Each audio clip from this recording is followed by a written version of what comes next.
how does the food situation work, especially for moms and meal prepping and the whole thing, right? Right. So I actually, I grocery shop online a couple times a week. There's usually a big Sam's Club order for us. And then there's another grocery store that I order from. And they actually drive the groceries to my home, which is incredible because we live in a very rural area. I am 20 minutes from a grocery store.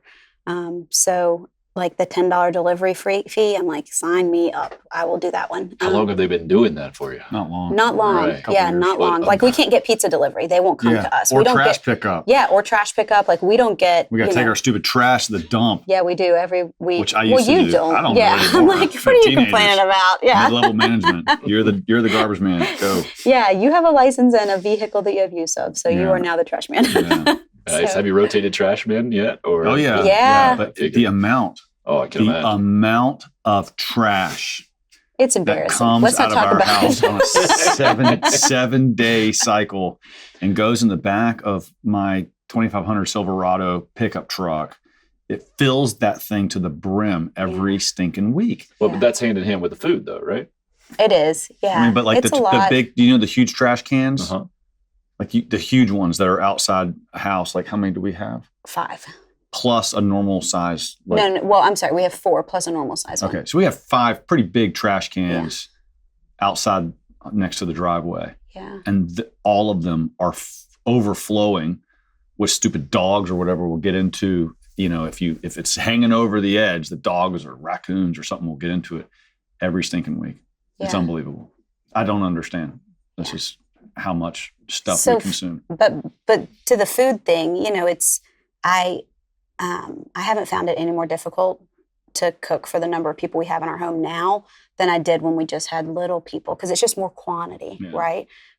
So instead of boiling like 1 pot of pasta, like I'm boiling 2 pots at the same time, instead of using a normal size skillet, I have like a jumbo, skillet. So I'm doing chicken in that, but it's not really more work. I mean, the cleanup is basically the same afterwards. Like a lot of the. Disagree about. Well, okay. So there's a lot more dishes that get used. Okay. But I just mean from the process of cooking, it's, are you slicing 1 onion? You're slicing, 3, like, it's just more in quantity. So I guess it takes a little bit more time, but it also feels worth it at the end because you're sitting at this huge table that's filled with people and then overflowing into bar stool seats and it's just packed and there's community and everyone's talking and laughing and joking and enjoying the food that's been made, so it definitely feels like it's in the worth it category.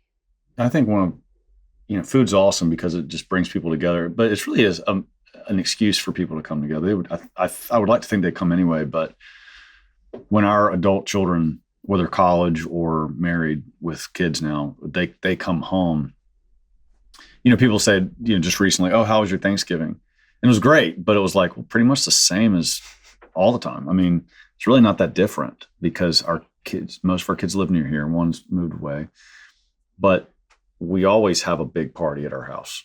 Right. And so that's what so Thanksgiving was just another party. You mentioned the family meals. These are pretty consistent in your house? Yeah, we do pretty consistent. I mean, it's never, no, it's not never. It's unusual that everybody is there because we do have a married daughter that lives out of town. We got a married son and, he and his wife, they come over once a week, but we don't always know when that's going to be. It's just like, hey, can we come over tonight? Like, sure, because they live, close by.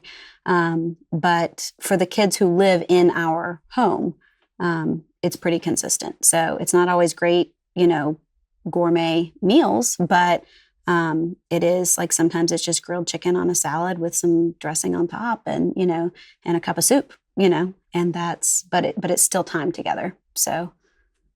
You got picky eaters? That's funny. Didn't yesterday Paul or somebody try to claim he wasn't a picky eater? Yes, This is kind of a so funny here's the way. thing.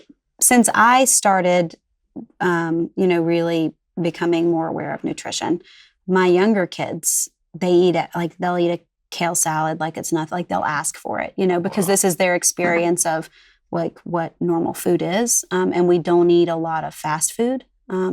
in our home. It used to be that we would eat more fast food because we were running the circuit of kids on sports teams and always gone, always out. And it was what was, that was quick and hot and available. But my son, Paul, my 15-year-old, he's the last one. He's actually the one that I had the really difficult pregnancy with. And I thought, I'm not doing this again. But he is he is probably my pickiest eater. And everyone under him is pretty good. The other ones were kind of the older ones were mediocre. But Paul, so he says to me, I said, you're too picky. And he's like, I'm not picky, because we're making paninis, right? This was and yesterday. he just wants turkey and cheese on his panini. And I'm like, you're such a picky eater. He goes, no, I don't require all of these extra toppings on my panini. So I'm the least picky person here. I'm like, but everyone else in this room would eat your panini and you wouldn't touch theirs. That's what makes you picky. Right. But I thought, okay, he's looked at this from a slightly different angle and he sort of has an argument there, He's the least picky because he wants the least amount of things. Because he wants the least number of things on it. Which is the only one who's doing that, which by definition is picky. Right. It's a good try. But, Yeah. It was a valiant effort. Right. So.